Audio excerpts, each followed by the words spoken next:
اعوذ باللہ من الشیطان الرجیم بسم اللہ الرحمن الرحیم وبہ نستعین اما بعد۔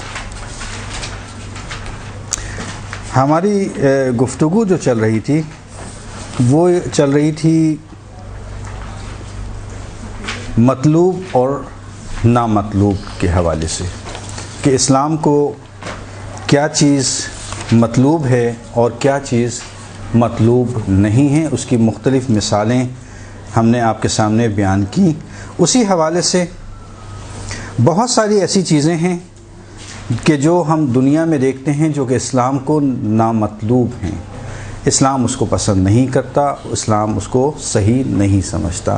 دنیا میں خوشی کی چند مثالیں کہ جو اسلام کو قطعی طور پہ پسند نہیں ہیں، مثلا شادی بیاہ کی تقاریب ہوتی ہیں، ان شادی بیاہ کی تقاریب کے اندر ایسی رسومات کا انجام، دیکھیں اسلام کسی بھی رسم سے منع نہیں کرتا، یہ یاد رکھیے۔ اس کا ایک قانون ہے، وہ میں آپ کو آج بتا دیتا ہوں۔ یعنی قانون سے مراد یہ ہے کہ آپ کے ہاتھ میں ایک پیرامیٹر آ جائے گا، آپ کے ہاتھ میں ایک قانون آ جائے گا، ایک قاعدہ آ جائے گا، جو میں قانون بتانے جا رہا ہوں رسم کے حوالے سے، رسومات کے حوالے سے، کہ جب بھی کوئی رسم کے حوالے سے آپ کے پاس سوال آئے، چاہے وہ کسی سے بھی تعلق رکھتا ہو، فوراً اس سوال کو اٹھا کے اس پیرامیٹر کے اوپر رکھ دیجئے، اس ترازو کے اوپر رکھ دیجئے، اس میٹر کے ساتھ جوڑ لیجئے، اس تعریف کے ساتھ ملا لیجئے۔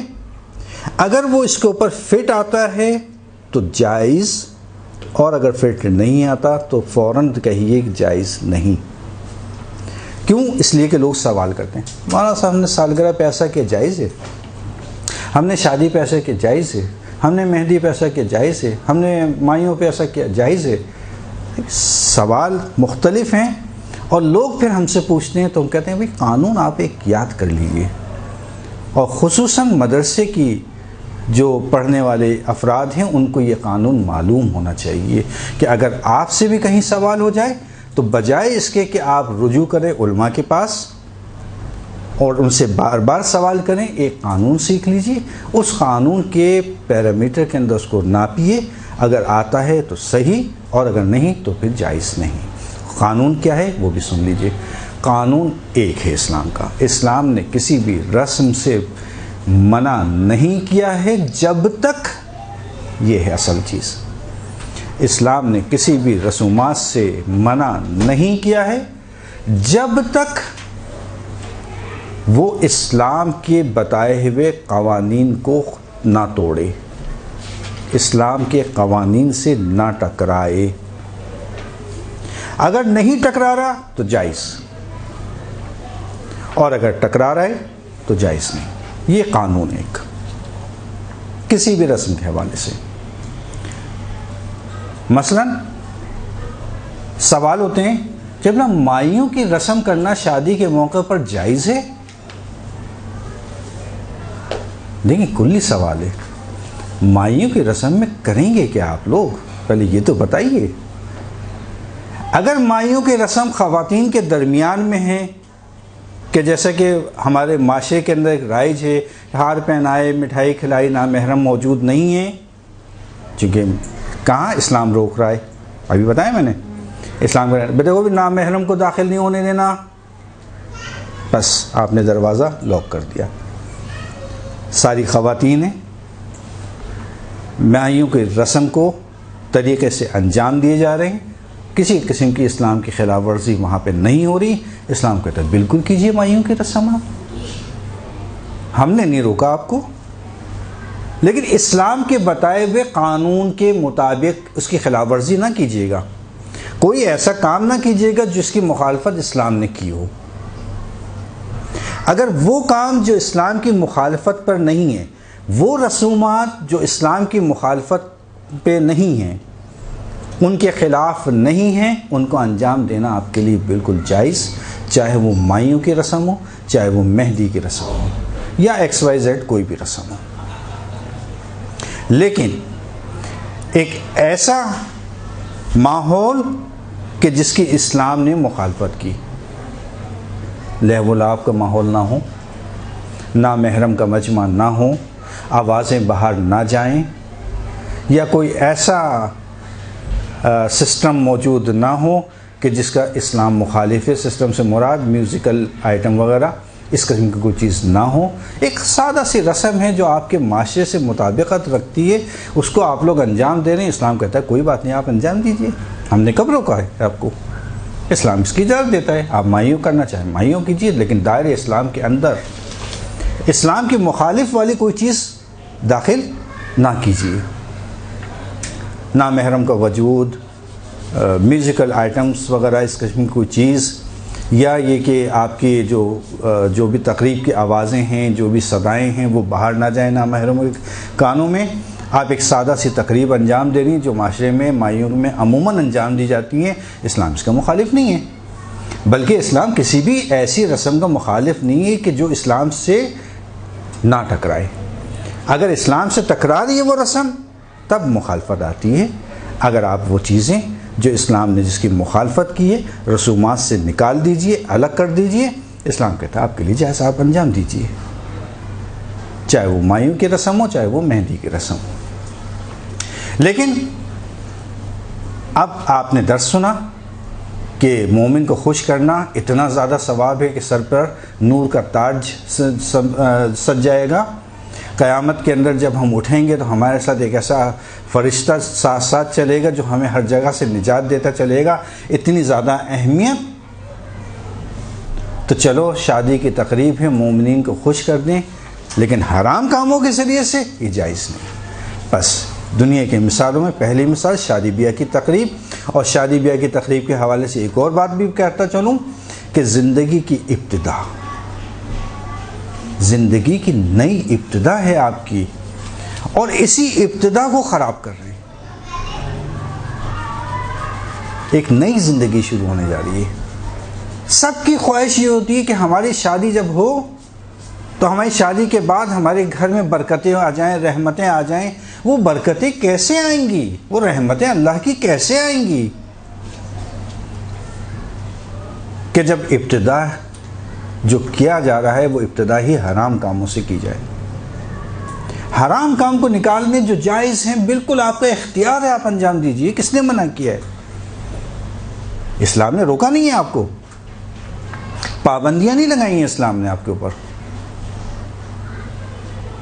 مثلا لوگوں کے ذہنوں میں شاید یہ ہے کہ اسلام نے آپ کو باندھ دیا، جی نہیں، باندھا نہیں ہے آپ کو، آزاد ہیں آپ۔ فقط یہ کہ اسلام نے جن کاموں سے روکا ہے اس سے رک جائیے، اس کو انجام نہ دیجیے، اب آپ کے لیے جائز۔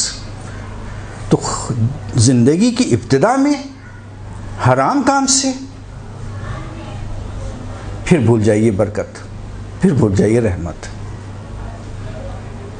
چلے ایک ہی دن کی تو بات ہے، آج تھوڑا آزاد ہو جائیں، خوش ہو لینے دیں۔ ایسی خوشی اسلام کو مطلوب نہیں ہے، ایسی خوشی کا اسلام منکر ہے، بلکہ وعدہ عذاب دیا گیا ہے۔ اب اللہ سے یہ گناہ کرنے کے بعد توقع رکھنا برکت اور رحمت کی، اس کی توقع بھی نہ رکھیے۔ پھر وہی بات کہ اب ہمارے پاس اس کے بعد تعویذ لینے ہرگز نہیں آئیے گا اور ہماری بھی جان چھوڑ دیے گا۔ خیر، دوسری چیز جو اللہ کو مطلوب نہیں ہے خوشی، لیکن ہمارے معاشرے میں عموماً طور پر انجام دی جاتی ہے، اور وہ ہے سالگرہ کی تقریب۔ سالگرہ منانا کیسا ہے؟ عموماً لوگ سوال کرتے ہیں، تو اسلام میں سالگرہ منانا کیسا ہے؟ وہی بات پرانی جو ابھی میں نے کہی، اسلام کسی بھی تقریب سے آپ کو منع نہیں کرتا۔ آپ سالگرہ منانا چاہیں آپ دو طریقے سے منائیے، ہاں آپ دو طریقے سے منائیے۔ میلادی عیسوی طریقے سے بھی منائیے کہ بھئی اپریل کی فلاں تاریخ کو ہماری برتھ ڈے ہے، سالگرہ منانا چاہتے ہیں بالکل منائیے آپ۔ ہاں جب اسلامی آ جائے تو اسلامی بنا لیجئے، دو سالگرہ سال کے اندر، صحیح۔ کبھی ہم تو ربیع الاول کی مثلا اس تاریخ کو پیدا ہوئے تھے، چلیے جی سالگرہ منائیے۔ تو اسلام نے سالگرہوں سے آپ کو منع نہیں کیا، اسلام نے فقط حرام کاموں سے منع کیا ہے۔ اگر ان حرام کاموں کو اس سالگرہ کی تقریب سے، پروگرام سے آپ نکال دیجئے، وہی بات، مکس گیدرنگ نہیں ہونا چاہیے، نامحرم نہیں ہونا چاہیے، ہاں خالص آپ کے جو گھر کے افراد ہیں یا گھر کی خواتین ہیں، اگر وہ کیک کاٹ رہی ہیں، اس میں کیا حرج ہے؟ بلکہ اگر خوش ہوتی ہیں، واقعی یہ خوشی مطلوب ہے اسلام کو، اگر حرام کام نہیں ہے، یہ خوشی مطلوب ہے، سالگرہ منانا کوئی حرج نہیں، شرعاً جائز ہے۔ بلکہ آئمہ کے جو ولادتیں ہوتی ہیں اس کے اوپر میں نے تو بہت بڑے بڑے علماء کو دیکھا ہے کہ ان کے گھروں کے اوپر، اچھا میری بھی ایک، خیر بتانا نہیں چاہیے لیکن بہرحال میری بھی ایک عادت ہے کہ آئمہ کی ولادت کے اوپر عموماً میں گھر میں کیک لے کے آتا ہوں، ہر ولادت کے اوپر، اور ہم سب جو گھر کی فیملی، صرف جو ہمارے بچے ہیں یا وائف ہیں، ہم مل کر جو ہے کیک کاٹتے ہیں۔ کیا ایک تقریب ہے، خوش بھی ہیں، بچے بھی خوش، سب گھر والے خوش، اور اس بہانے سے ان کو کیک کا بھی شوق ہے تو وہ بھی پورا ہو رہا ہے، ثواب ہے، واقعی مطلوب ہے، کیا حرام کام کو نکالتے ہیں۔ لیکن اگر آپ نے مکس گیدرنگ کی، اس میں میوزیکل آئٹم رکھ دیے، یا اس قسم کی کوئی چیز آ رہی ہے، یا مثلا تالیاں بجائی جا رہی ہیں اور آپ کی آوازیں باہر جا رہی ہیں نامحرم کر رہی، یہ مطلوب نہیں ہے، اس کی اجازت نہیں دیتا۔ سالگرہ اگر کوئی شخص بنا رہے ہیں، بالکل اسلام اجازت دیتا ہے آپ کو حرام کے تقریب کو الگ کر کے آپ سالگرہ بنا سکتی ہیں، بالکل بنا سکتی ہیں، بالکل جائز ہے آپ کے لیے، صحیح۔ اسی طرح سے ایک ایسا عمل جو عموماً معاشرے میں انجام پاتا ہے، وہ کیا ہے؟ اپریل فول۔ اپریل فول جھوٹ ہے، حرام کام آ رہا ہے۔ دیکھیں میں نے کہا نا، کوئی بھی اسلام کسی بھی تقریب سے آپ کو نہیں روکتا مگر یہ کہ اس میں حرام ہو۔ اگر حرام اس میں شامل ہے تو اسلام آ کے پابندی لگاتا ہے کہ نہیں، رک جاؤ، بس اس سے زیادہ آگے قدم نہیں بڑھاؤ، چونکہ حرام آ گیا اس میں۔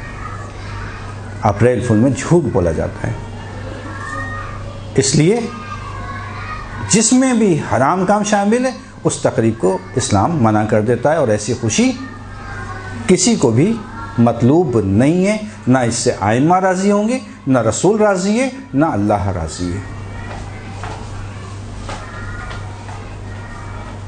اسی طرح سے معاشرے کی ایک رسم جو بہت زیادہ عام ہوتی جا رہی ہے، ویلنٹائن ڈے۔ ابھی میں نے بتایا مطلوب نامحرم اور محرم کا خیال رکھنا ہے۔ دیکھیں، اگر اس کا تصور کسی کے ذہن میں یہ ہے کہ وہ اپنی محرم کو، محرم یعنی وائف، اپنی محرم کو گلاب کا پھول پیش کرے، بالکل کیجئے، روزانہ کیجئے، اسلام تو یہ کہتا ہے، ایک دن نہیں، روزانہ کیجئے، صبح شام کیجئے، اسلام خوش ہوگا اس سے۔ بیوی شوہر کو پیش کرے، اسلام اس سے بھی خوش ہے، تعریف کرے گا، واقعی ثواب کا کام ہے، واقعی ثواب کا کام ہے۔ لیکن محرم نامحرم کے درمیان میں ایسا رابطہ، یہ حرام ہے، چونکہ حرام ہے پس اسلام کو یہ مطلوب نہیں ہے خوشی، اس لیے کہ وہ خوشی جائز ہے، وہ خوشی صحیح ہے جس سے آل محمد راضی ہیں، جس سے اللہ کا رسول راضی ہے، جس سے اللہ راضی ہے، جس سے اللہ راضی نہیں، رسول راضی نہیں، آئمہ راضی نہیں، ایسی کوئی خوشی نہیں ہے۔ اور پھر ہمارا نظریہ، ہمارا عقیدہ تو یہ ہے کہ ہمیں تو اللہ کی رضایت چاہیے، اس کا تقرب چاہیے، آئمہ کو راضی کرنا ہے کسی طرح، یہ ہمارا اصل ہدف ہے۔ جس میں وہ راضی نہیں، اس میں ہم بھی راضی نہیں، بس یہ تقریب بھی صحیح نہیں ہے جو دنیا میں انجام پائی جاتی ہے۔ اسی طرح سے نیو ایئر بنانا صحیح ہے؟ سوال ہے میرا آپ لوگوں سے، نیو ایئر بنانا کیسا ہے؟ جائز ہے؟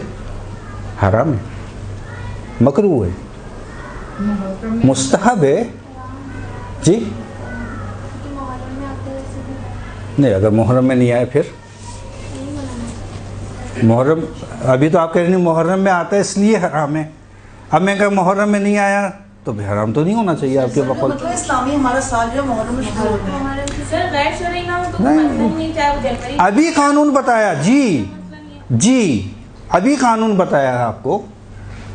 ارے میں نے تو سوال کیا تھا کہ آپ کے ذہن میں بھی ہے نہیں ہے، ابھی قانون بتایا تھا کوئی سوال میں کروں، میں نے آپ کے ہاتھ میں ایک پیرامیٹر دے چکا ہوں کہ آپ فوراً دیکھیں کہ اس میں اسلامی کوئی مخالفت تو نہیں ہو رہی. اگر اسلامی مخالفت ہو رہی ہے تو جائز نہیں، اور اگر اسلام کی مخالفت نہیں ہو رہی بنائیے، کیا حرج ہے. لیکن عموماً ہمیں معاشرے میں اس کو ایسی خوشی میں تعبیر کیا جاتا ہے کہ جو کہ اسلام کی مخالفتوں سے بھرپور ہوتی ہے. تو اگر کچھ سادگی سے اور اس کی رعایت کرتے ہوئے بنا رہا ہے کہ جس میں اسلام کی مخالفت نہ ہو، قوانین کی، محرم و نامحرم کا خیال رکھا جائے، حرام چیزوں کو الگ کر دیا جائے، تو کوئی حرج نہیں، بنائیے. قانون ایک رہے گا ہر جگہ کے لیے. اسی طرح سے جو نامطلوب خوشی، وہ جو ہم دنیا میں دیکھتے ہیں، جو عموماً لوگ انجام دیتے ہیں، وہ ہے سیر و تفریح. اسلام نے بہت زیادہ تاکید کی ہے. کسی دن انشاءاللہ موقع لگا تو اس موضوع پر بھی آپ کو روایتیں سناؤں گا کہ آپ لوگ حیران ہوں گے. بہت ساری ایسی چیزیں ہیں جو واقعاً ہمیں معاشرے میں بیان ہی نہیں کی جاتی. اچھا چلیں آپ سے ایک سوال کروں. یہ بتائیے کہ عموماً لوگ ہنی مون مناتے ہیں، جب نئی نئی شادی ہوتی ہے تو ہنی مون کے لیے جاتے ہیں، جائز ہے؟ جی جی سر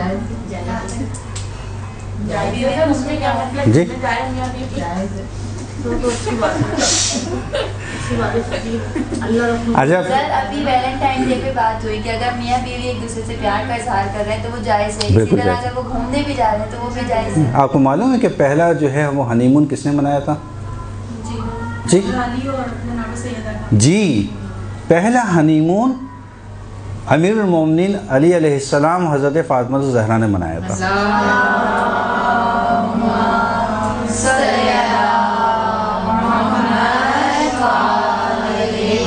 جب شادی ہوئی ان کی تو مدینے سے اگلے دن جب رخصتی ہوئی تو اگلے دن مسجد قباء جہاں پہ آج کل ہے، تو یہ قباء کا جو علاقہ ہے یہ سرسبز ہے، ابھی بھی سرسبز ہے.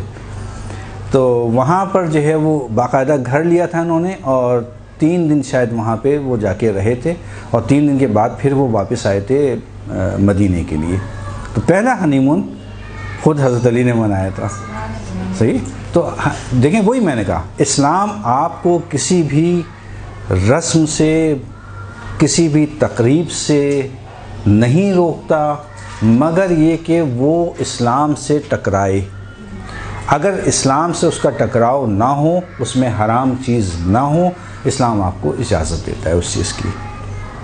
سیر و تفریح کی بات کرتے ہیں. سیر و تفریح کے حوالے سے بھی ہمارے پاس روایت ہیں. یہ خود ایک موضوع ہے بہت بڑا کہ کتنی زیادہ تاکید آئی ہے اسلام میں. آئمہ سے آپ لوگوں کے ذہن میں سے تصور میں نہیں ہوگا کہ آئمہ نے کون سا ایسا موضوع ہے کہ جس موضوع کو ہمارے لیے تشنہ چھوڑ دیا ہوں.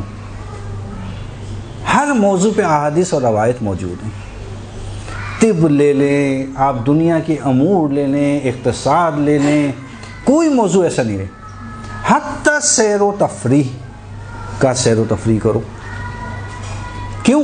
اس لیے کہ معلوم ہے کہ انسان کی صحت کا دار و مدار اس سیر و تفریح کے اوپر ہے. لیکن سیر و تفریح کرنا خود جائز، لیکن عموماً کیا ہوتا ہے کہ جب یہاں سے ہم جاتے ہیں سیر و تفریح کے لیے تو راستے میں وہی مسائل آتے ہیں جو اب تک بیان کیے جا رہے ہیں.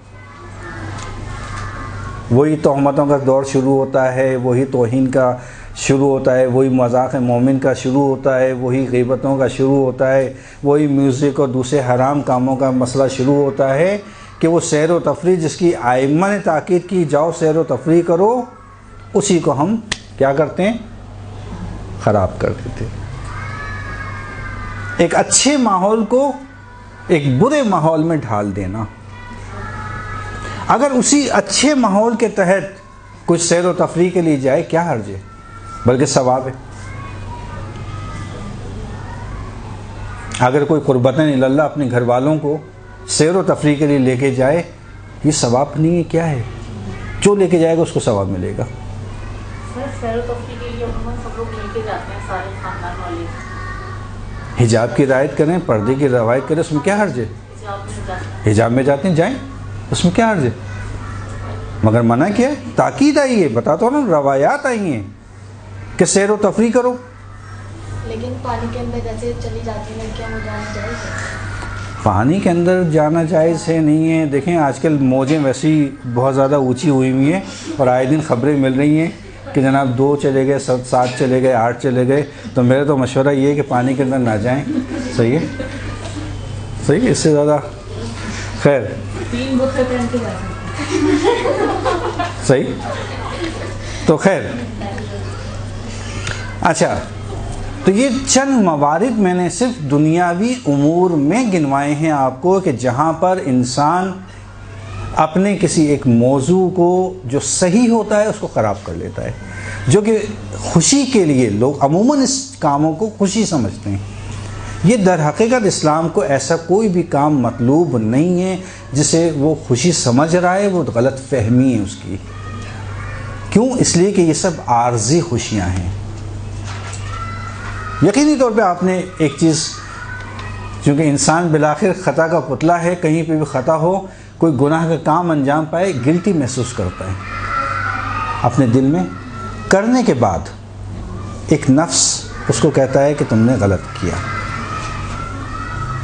بار بار اس کو احساس دلاتا ہے. نفس امارہ کہتے ہیں اسے. مختلف نفوس کی اقسام ہیں جو پروردگار نے انسان کے لیے رکھی ہیں، اسے قلب میں، اس کے جسم میں. تو گلٹی فیل کرتا ہے کہ میں نے غلط کیا، میں نے غلط کیا. لیکن اس کے برعکس انسان اگر کوئی نیک کام انجام دے تو اس کے بعد اس کو ایک راحت، ایک تسکین ملتی ہے، ایک ہلکا پن محسوس کرتا ہے، ایک سرور محسوس کرتا ہے اپنے وجود کے اندر. خود یہ چیز بتا رہی ہے کہ کیا چیز غلط ہے، کیا چیز صحیح ہے. یعنی وجود انسانی خود اقرار کر رہا ہے کہ کیا غلط ہے اور کیا صحیح ہے. یہ صلاحیت پروردگار نے ہر وجود کے اندر رکھی ہے. اسی طرح سے وقت ہمارا پاس کم ہے، موضوع لمبا ہے. خیر، ایسی خوشی جو دائمی ہو وہ پروردگار کو مطلوب ہے. مثلا انسان خوشی کے ذریعے سے تقرب الہی، قرب الہی پیدا کر لے، قرب رسول پیدا کرے، قرب ائمہ پیدا کرے کہ جس سے اللہ راضی ہو جائے، کہ جس سے رسول راضی ہو جائیں، کہ جس سے ائمہ راضی ہو جائیں. ایسی خوشی کہ جو خوشی ایسی ہو جو اس کو گناہوں سے محفوظ رکھے. پروردگار کہتا ہے یہ خوشی میری مطلوب خوشی ہے، ایسی خوشی کا طالب ہوں میں. ایسی خوشی کہ جو اللہ کو مطلوب ہے، وہ خوشی کہ جس میں انسان اپنے اندر ایک ایسا جذبہ پیدا کر لے اس خوشی کے ذریعے سے کہ اس کی عبادتوں میں، اس کی اطاعتوں میں اضافہ ہو جائے. کثرت اعمال کی وجہ سے بعض دفعہ انسان اپنے اندر ایک سستی محسوس کرتا ہے. ایک مومن اس دوسرے مومن کو خوش کرے، اس کی وہ سستی و کاہلی کو دور کرے تاکہ وہ اطاعت پروردگار میں بڑھ چڑھ کے آگے بڑھے. یہ مطلوب خوشی ہے پروردگار کے لیے. اسی طرح سے اگر ایسی خوشی جس میں تقوی و پرہیزگاری کا اضافہ ہو، یہ انسان کے لیے مطلوب خوشی ہے. اس کا تھوڑا سا جی ڈیٹیل سے بتا دیں. کس کا؟ کثرت اعمال کی وجہ سے سستی محسوس کرتا ہے انسان. بعض دفعہ ایسا ہوتا ہے، آپ نے خود محسوس کیا ہوگا کہ اعمال انجام دیتے دیتے دیتے دیتے ایک مرتبہ ایسا ہوتا ہے کہ انسان اپنے اندر تھکاوٹ محسوس کرتا ہے، اور اس تھکاوٹ کی وجہ سے اس میں ایک افسردگی پیدا ہو جاتی ہے. افسردگی واضح ہو رہی بات میری؟ یعنی تھوڑا سا اداس سا اس کا ہو جاتا ہے چہرہ، جسم مایوس، ایک اداسی اس کے اوپر چھا جاتی ہے. اس اداسی کو دور کرنا خوشی کے ذریعے سے. اچھا، میں مثالیں لاؤں گا کہ ابھی آپ کو بیان کروں گا اگر وقت ملا تو. اس میں آپ کو ائمہ کی، رسول کی اور حضرت علی کی بہت ساری مثالیں کہ جس میں انہوں نے کس طرح سے مذاق کیا، چونکہ چھٹے امام سے ہمارے پاس روایت موجود ہے کہ امام نے کہا، یہ میں نام صحابی کا ابھی دیکھ کے بتا دیتا ہوں، جس میں چھٹے امام نے اس صحابی سے کہا کہ تم لوگ آپس میں مذاق کیوں نہیں کرتے؟ کہا مولا مذاق تو اچھی چیز نہیں ہے۔ کہا کس نے کہا؟ مذاق خود کرنا اخلاق میں سے ہے، اخلاق اسلامی میں سے ہے۔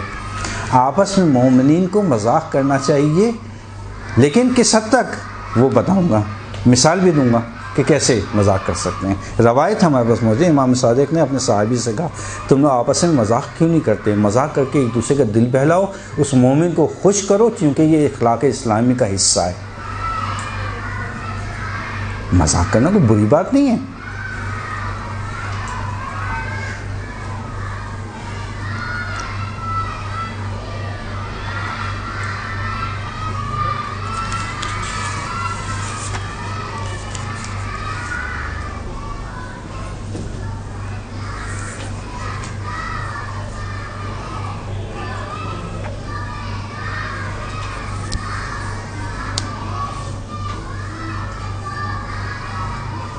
کہاں مومن کی نشانیوں سے امیر المومنین کی روایت ہے کہ اور سنن نبی کے اندر یہ موجود ہے روایت کہ مومن کی نشانیوں میں سے ایک نشانی مومن کے چہرے کے اوپر نشاط ہو، خوشی ہو، مسکراہٹ ہو، یہ مومن کی علامتوں میں سے گنا گیا ہے کہ نشاط یعنی حشاش بشاش ہونا، نشاط ہو، خوش ہو اور مسکراہٹ، یہ مومن کی علامتوں میں سے ایک علامت ہے۔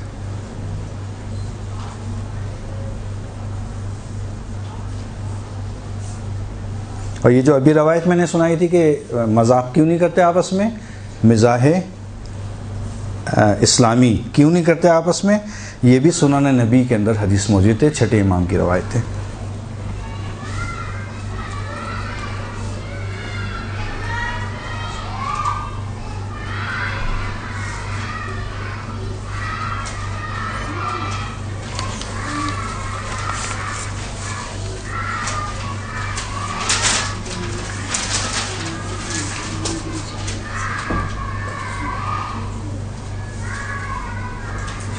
جو آپ نے صحابی والا واقعہ بتایا تھا، مولا علی کا تھا چھٹے امام کا تھا؟ چھٹے امام۔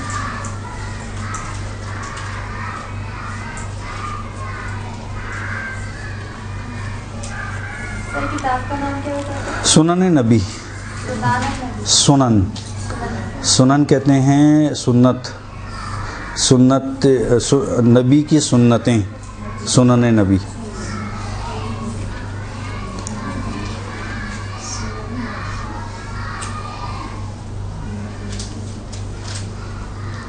اب اس کے فوائد اور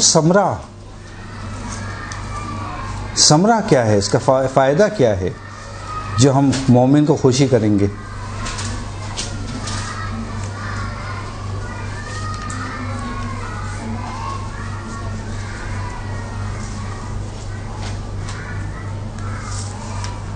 مومن کو خوش کرنے کا سب سے بڑا فائدہ وہ ہے کہ جتنے عرصے اگر کوئی شخص مومن کو خوش کرے گا یا اس کے ساتھ مزاح کرے گا، مزاح دیکھیں ایک الگ چیز ہے، مزاح کا مطلب ہوتا ہے کہ دین اور اسلام کے چیزوں کا تمام خیال رکھتے ہوئے مزاح کرنا۔ جتنی دیر یہ مومن کو خوش کر رہا ہے وہ سارا کا سارا روایات کے تحت عبادت میں شمار ہوگا، یعنی ایسا ہے کہ جیسا وہ شخص اللہ کی عبادت میں مصروف۔ یہ پہلا فائدہ۔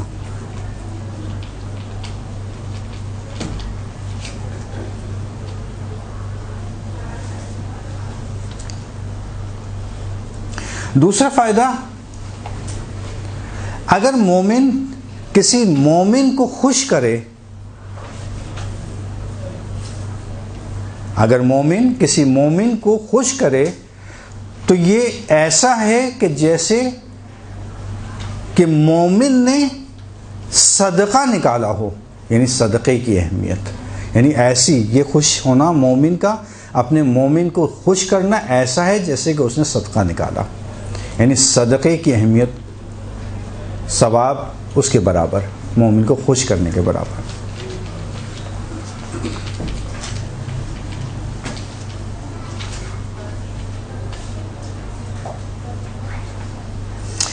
مومن کو دوسرے مومن کو خوش کرنا ایسا ہے کہ جیسے اس نے رحمت الہی کو پا لیا۔ سر یہ تیسرا کھانا جی،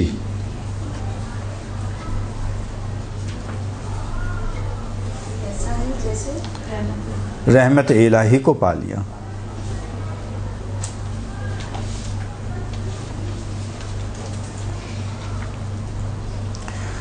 چوتھا فائدہ کہ قیامت کے دن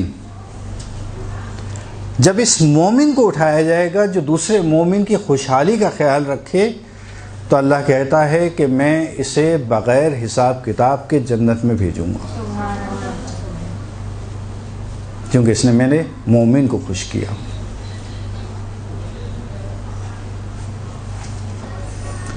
بلکہ روایت بھی ہمارے پاس موجود ہے کہ ایک شخص جو ایک ایسے بادشاہ کے بادشاہت میں رہا کرتا تھا کہ جو بہت ہی ظالم و جابر ہوا کرتا تھا، اور اس بادشاہ نے اس مومن کو یعنی قتل کرنے کا منصوبہ بنایا، پروگرام بنایا کہ جس کی اطلاع اس مومن کو ہو گئی تو یہ مومن وہاں سے، اس مملکت سے، اس علاقے سے راہ فرار اختیار کرتا ہوا ایک ایسی جگہ پہنچا کہ جہاں پہ سارے کے سارے یا کافر رہا کرتے تھے یا مشرک، یا کافر رہا کرتے تھے اس علاقے میں یا مشرک۔ اور جب یہ مومن اس علاقے میں پہنچا تو اس کی قسمت میں جو میزبان آیا، یہ جو مہمان بنا وہ ہے مشرک، اور اس مشرک نے اس مومن کو پناہ دی کہ تم میرے گھر رہو، اور جب پناہ دے دی تو اس کا خیال رکھا،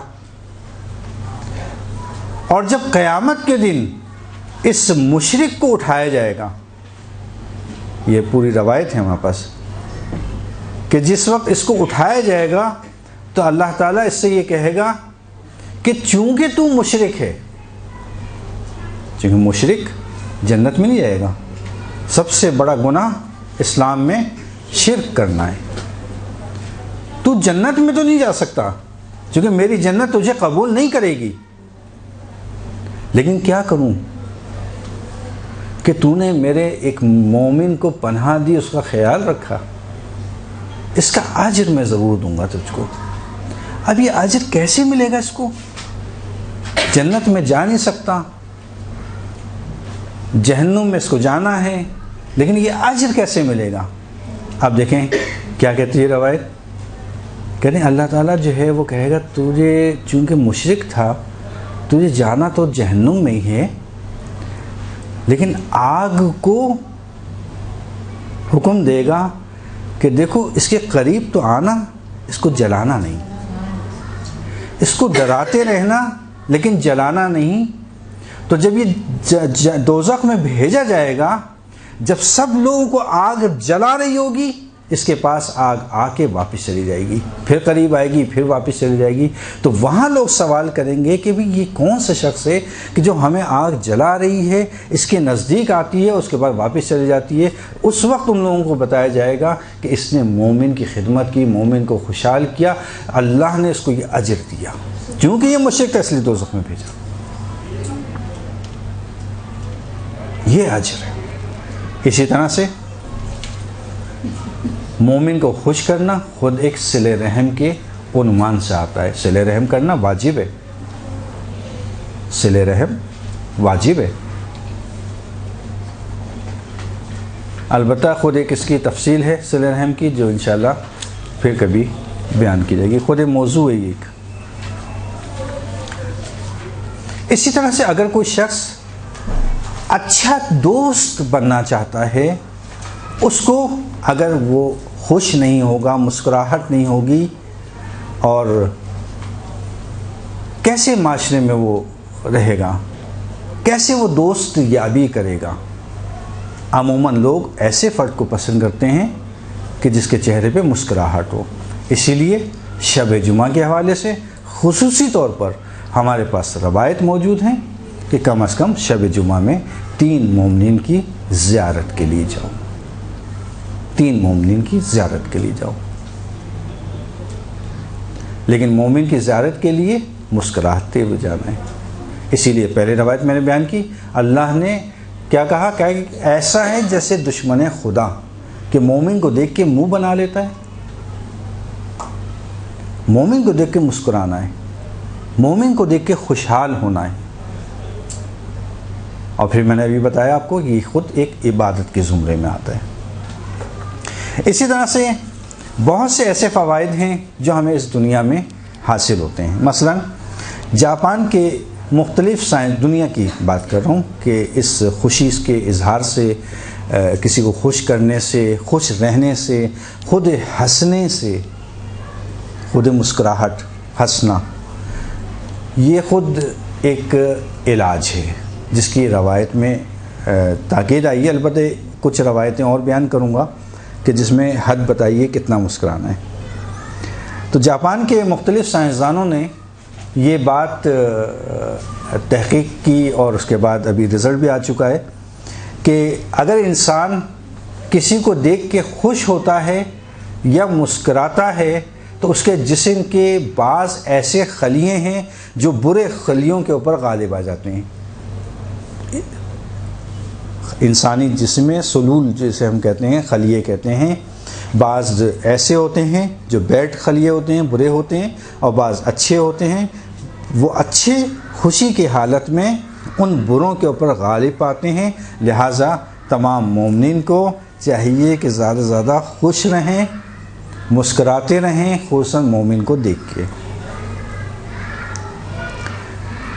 سائنسدانوں نے آج کی دنیا میں یہ رزلٹ بالکل کنفرم ہے اس وقت، بلکہ ممکن ہے کہ آپ لوگوں کو یہ بات معلوم بھی ہو کہ بہت ساری نفسیاتی بیماریوں کا علاج انسان کا خوش رہنا ہے۔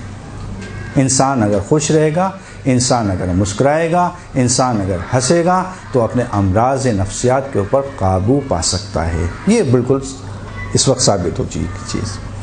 اسی طرح سے آپ دیکھیں گے کہ بہت ساری جگہوں پہ اس وقت کلب کھلے ہوئے ہیں کہ انسانوں کو کسی طرح سے مسکرایا جائے، ہنسایا جائے، اس کے ذریعے سے وہ علاج کرتے ہیں۔ مختلف جگہوں پہ آپ دیکھیں، نیٹ کو سرچ کریں، آپ کو ملیں گے بہت سارے۔ یہ آج انہوں نے سمجھا ہے، جبکہ ائمہ 1400 سال پہلے کہہ کے چلے گئے دیکھو مسکراتے رہنا، مومن کو دیکھ کے دیکھو خوش کرتے رہنا ایک دوسرے کو۔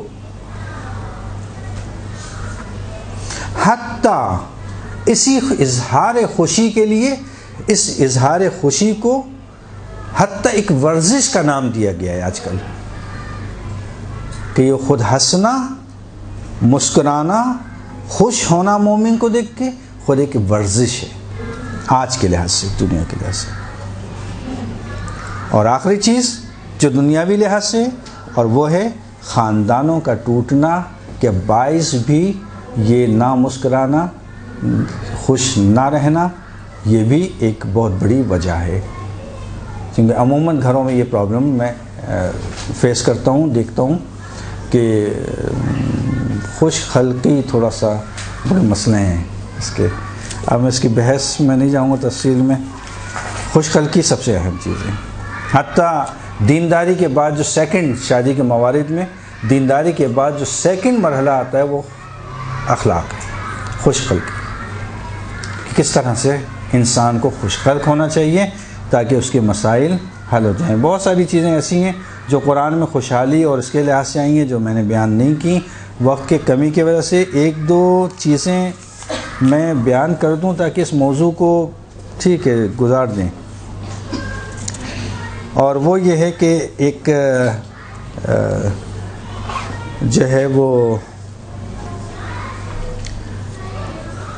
اچھا قہقہہ لگانا زوردار طریقے سے یہ ہنسنا، اس کی مذمت آئی ہے، اور اس کی پھر روایت موجود ہے کہ امام چھٹے امام کی روایت ہے کہ وہ انسان کی عزت و آبرو کو کم کر دیتا ہے، اس لیے کہا ہے کہ منع کیا ہے کہ قہقہہ نہ لگاؤ، ایک حد تک مسکراؤ. اسی طرح ایمان کو کمزور کر دیتا ہے، سب اصول کافی کے اندر یہ روایت آئی ہوئی ہے امام صادق سے. دل کو کمزور کر دیتا ہے، دل کو مار دیتا ہے، دین کو ختم کر دیتا ہے، نادانی کی علامت ہے زوردار قہقہہ لگانا، قساوت دل کا باعث بنتا ہے، اور گناہوں سے غفلت کا باعث بنتا ہے. یہ ساری روایت اصول کافی کے اندر آئی ہوئی ہیں، چھٹے امام سے روایتیں ہیں. اچھا یہ بہت تیزی سے میں گزر گیا ہوں چونکہ وقت ہمارے پاس نہیں ہے. جی چھٹے امام کی اصول کافی کی جو ہے وہ دوسری جلد کے اندر یہ ساری روایتیں موجود ہیں. مثلا زیادہ زور سے ہنسنا، اس کی مذمت آئی ہے کہ کم. اور کیوں کہنا اس زوردار ہنسنے سے، مسلسل ہنسنے سے، دیکھیں ایک دو مرتبہ ہو گیا وہ الگ چیز ہے، ایک آدمی کی عادت ہے کہ وہ زوردار ہنسے، قہقہہ لگائے ہر وقت، نہیں، اس کی مذمت آئی ہے. کیوں؟ اس لیے کہ انسان کی آبرو کو ختم کر دیتا ہے. ایک روایت چھٹے امام کی روایتیں اصول کافی کے اندر. انسان کے ایمان کو کمزور کر دیتا ہے، انسان کے دل کو مار دیتا ہے، دین کو ختم کر دیتا ہے جیسے نمک پانی میں حل ہو جاتا ہے. نادانی کی علامتیں، انسان کی نادانی کی علامتیں، قساوت قلب کا باعث بنتا ہے، گناہوں سے غفلت کا باعث بنتا ہے. یہ قہقہہ. بہرحال تیزی کے ساتھ ہم گزر گئے اس کو مرحلے کو.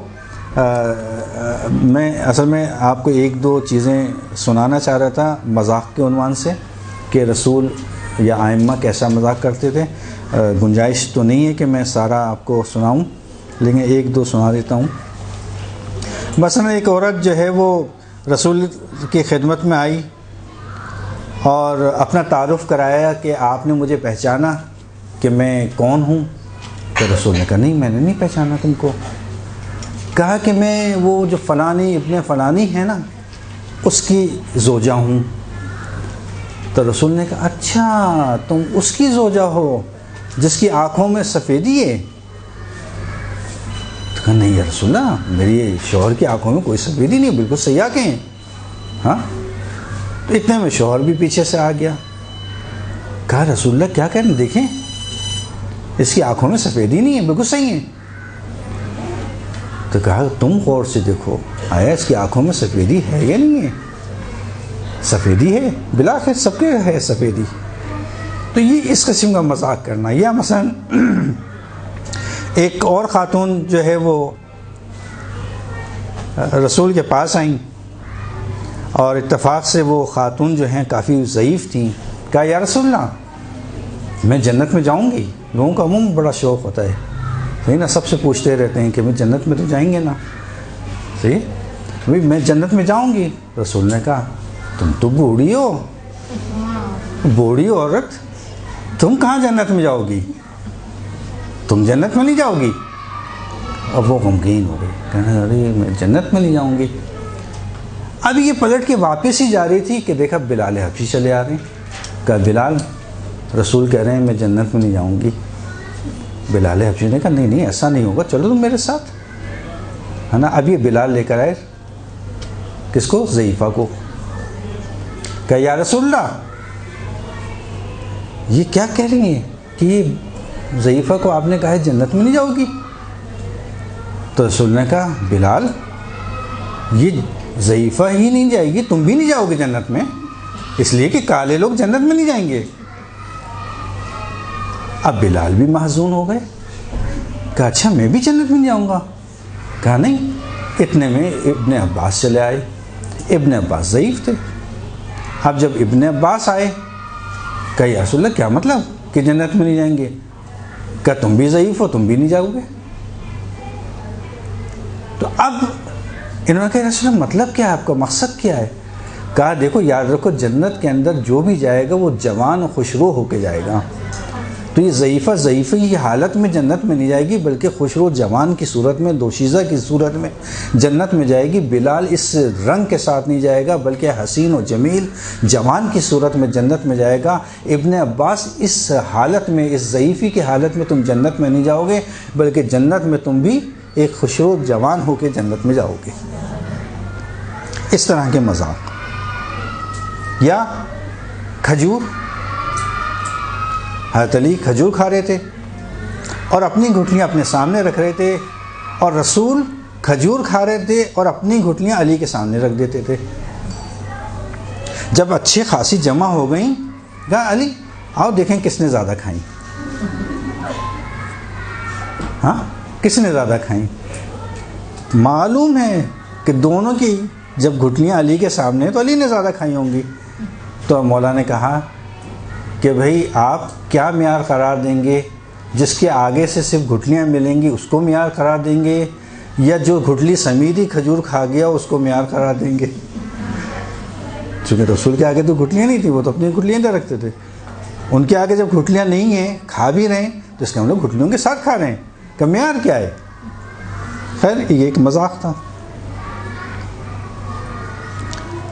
صہیب بن سہیل، صرف یہ آخری سنا کے میں آگے بڑھ جاتا ہوں۔ ان کی آنکھ میں، سیدھی آنکھ میں درد تھا۔ رسول نے دیکھا یہ مسلسل کھجور کھائے جا رہے ہیں۔ کبھی صہیب جب تم چباتے ہو تو تمہارا اثر آنکھوں میں پڑے گا، نقصان دہ تمہارے لیے، کھجور بھی کھا رہے ہو، آنکھ میں درد بھی ہے اور کھجور بھی کھا رہے ہو۔ کہ یا رسول اللہ میری سیدھی آنکھ میں درد ہے، میں الٹی طرح سے کھا رہا ہوں۔